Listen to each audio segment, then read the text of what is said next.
Ya, pemirsa, kembali dilapor polisi. Pemirsa, ini harus selalu berhati-hati dan lakukan pemeriksaan kelaikan kendaraan Anda kapanpun Anda menggunakannya. Ini kisah dari Mendaring Natal, pemirsa. Ini ada di Sumatera Utara. Sebuah truk masuk ke jurang diduga karena remnya ini sudah blong. Iya, dan kondisi truk yang menjepit area depan ini sempat menyulitkan proses evakuasi dan akhirnya memakan satu orang korban yang meninggal dunia.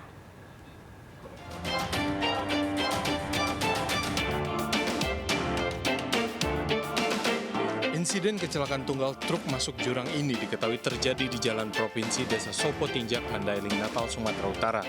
Rekaman amatir dari warga yang melintas menunjukkan kondisi truk yang terperosok cukup dalam sekitar 8 meter. Kasat Lantas Polres Mandailing Natal, AKP Syamsul Arifin Batubara mengungkapkan dalam kejadian ini karena truk tewas, sementara sopir truk selamat karena melompat keluar sebelum terjun ke jurang. Pengakuan supir truk tersebut mengalami remblong sehingga pada saat turunan itu supir melompat meninggalkan kernet yang sedang tidur. Jadi truk masuk ke dalam jurang. AKP Syamsul mengungkapkan proses evakuasi truk yang membawa puluhan ton rangka besi untuk keperluan pabrik kelapa sawit belum dilakukan hingga pemindahan rangka besi selesai dilakukan. Dari Mandailing Natal, Sumatera Utara, Ahmad Hussein Lubis, iNews melaporkan. Selanjutnya, penertiban PKL di kawasan wisata Pantai Cimpago, Kota Padang oleh petugas Satpol PP ini berlangsung ricuh. Ya, bahkan main dan pemirsa, ini ada seorang pedagang yang mengamuk saat barang dagangannya disita dan diangkut petugas ke atas mobil patroli.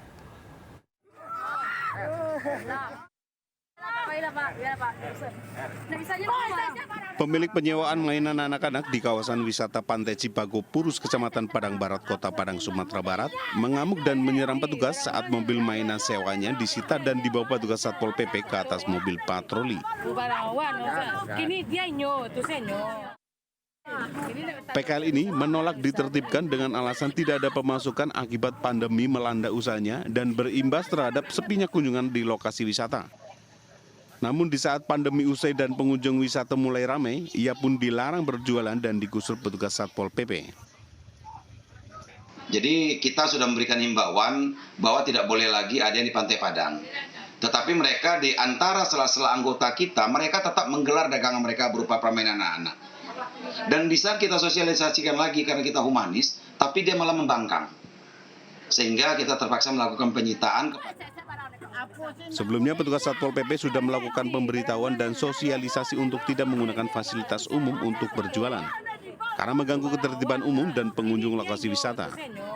Namun hal tersebut tidak diindahkan oleh sejumlah PKL. Dari Padang, Sumatera Barat, Budi Sunandar, iNews melaporkan. Ya, pemirsa, petugas gabungan TNI Polri ini menggerebek sebuah lokasi judi sabung ayam di Desa Ngembat, Kecamatan Gondang, Kabupaten Mojokerto, Jawa Timur. Iya, namun pelaku judi sabung ayam ini berhasil kabur dengan meninggalkan sepeda motor.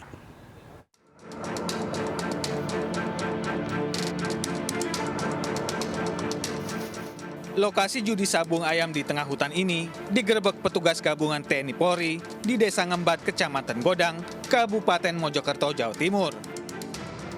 Saat penggerebekan, pelaku judi sabung ayam kabur melarikan diri dengan meninggalkan sepeda motor di lokasi kejadian. Sejumlah peralatan sabung ayam seperti tenda, kalangan sabung ayam, dan kurungan ayam dikumpulkan dan selanjutnya dibakar agar tidak bisa digunakan kembali. Penggerebekan ini dilakukan atas laporan warga yang resah dengan keberadaan arena judi sabung ayam. Saya bersama Pak Kapolsek mendatangi lokasi. Ternyata di lokasi ada kejadian sabung ayam sehingga yang bersangkutan melarikan diri. Diduga para pelaku sudah mengetahui kedatangan petugas, sehingga saat di lokasi arena judi telah kosong dan hanya ditemukan sepeda motor milik para pelaku judi sabung ayam. Para pemilik kendaraan yang diduga para pelaku judi sabung ayam diminta untuk menyerahkan diri ke Polsek Godang. Dari Kabupaten Mojokerto, Jawa Timur, Solahuddin, iNews melaporkan. Nah, pemirsa ini berhati-hatilah dengan orang yang mengaku-ngaku sebagai polisi. Karena di Makassar, Sulawesi Selatan, pemirsa ini ada petugas yang meringkus seorang pelaku begal yang saat beraksi pun ia mengaku sebagai polisi. Nah, ini modus yang harus kita perhatikan juga ya. Pelaku ini kerap juga mengancam korbannya dengan senjata tajam.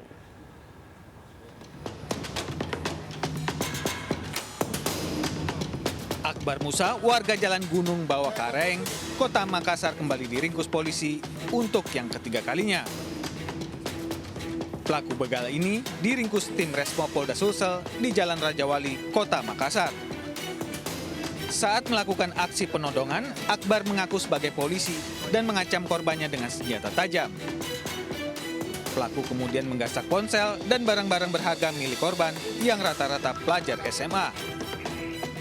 Yang pada saat kita amankan dia melakukan perlawanan menggunakan senjata tajam parangnya itu sehingga karena membahayakan anggota bersangkutan kita lakukan tindakan tegas.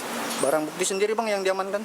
Barang bukti ada beberapa buah antara lain parang, kemudian sepeda motor, kemudian ada sekitar 4 biji HP yang Atas perbuatannya, Akbar dijerat pasal 365 KUHP dengan ancaman kurungan penjara di atas 5 tahun.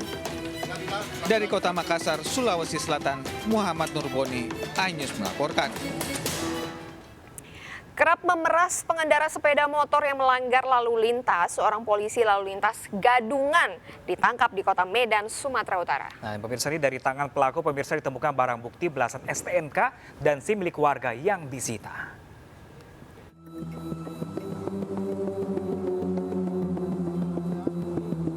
Pria yang mengenakan atribut lengkap polisi lalu lintas ini ditangkap di sebuah toko ponsel di Jalan Jamin Ginting, Kota Medan, Sumatera Utara. Saat diminta menunjukkan kartu tanda anggota, pria berseragam ini hanya terdiam dan akhirnya mengaku bukan polisi sungguhan. Dirinya mengaku sudah setahun terakhir menjadi polisi gadungan untuk memeras pengendara yang melanggar lalu lintas. Dirinya beraksi di wilayah flyover dan Jalan Jamin Ginting, Kota Medan.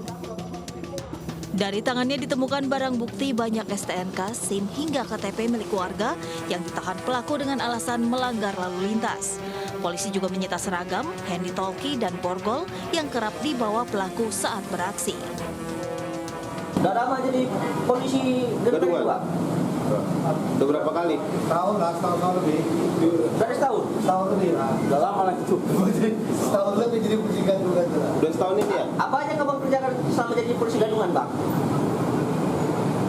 Meras orang, ada meras orang? Oke, ini STNK-nya banyak. Ini siapa tuh? Yang lama-lama kerja di sana dulu. Di mana? Yang di Medan area. Oh, dulu abang di Medan area? Banpol. Kami masih mendalami apa motif daripada si pelaku tersebut karena banyak dia membawa STNK, kemudian barang-barang selain daripada yang dia miliki atas nama orang lain. Polisi mengimbau kepada warga yang merasa pernah menjadi korban pemerasan pelaku untuk segera melapor ke Polsek Deli Tua. Saat ini sang polisi gadungan kini harus menginap di kantor polisi sungguhan alias mendekam di sel tahanan Polsek Deli Tua.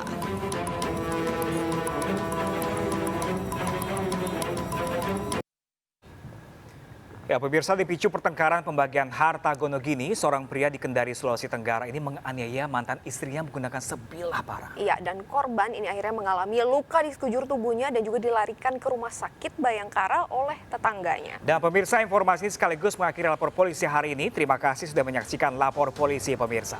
Ya, bagi Anda yang ingin memberikan aspirasi, keluhan, laporan, dan juga apresiasi kepada pihak polisian dan seluruh Nusantara, kami juga membuka laporan pengaduan yang bisa diakses kapanpun melalui sejumlah channel kami, yaitu di Instagram resmi kami @laporpolisi_iNewsTV dan juga @official iNewsTV. Nah, pemirsa, Anda juga bisa melalui email kami pemirsa di laporpolisi.inews@gmail.com pemirsa. Bersama saya Pram Senjaya dan rekan saya. Dan saya Anita Mai, kami ucapkan sampai jumpa. Lapor Polisi, Anda lapor, kami sampaikan.